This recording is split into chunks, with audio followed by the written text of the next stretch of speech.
कुरान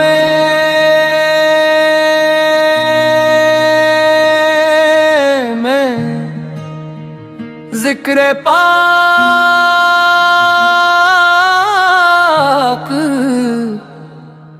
सैयदा कहाँ वो आए अजब सवाल लिए कुरान में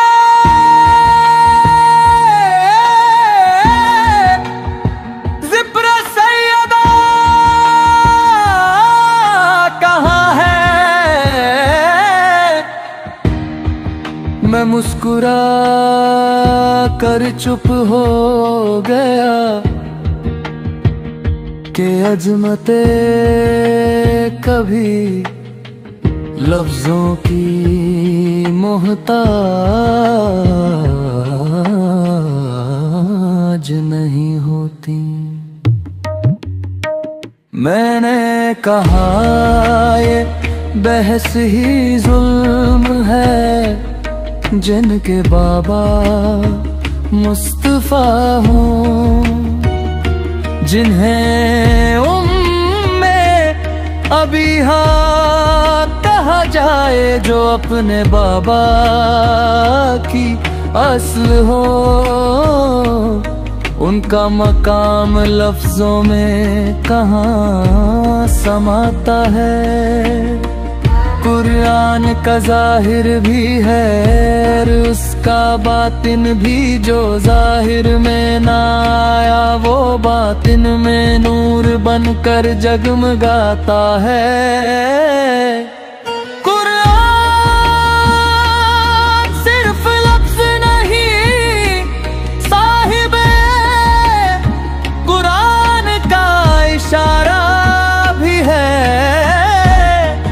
और सैयदा तो वो है जिनके एहतराम में नातिक कुरान भी खड़े हो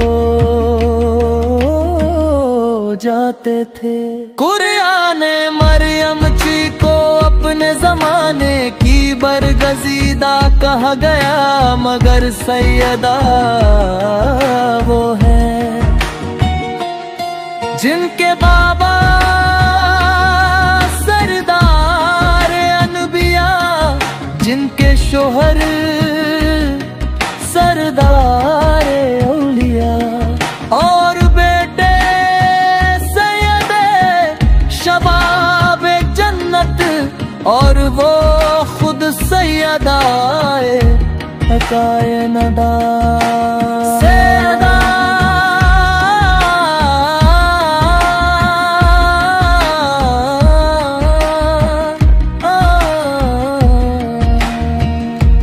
खुशबू है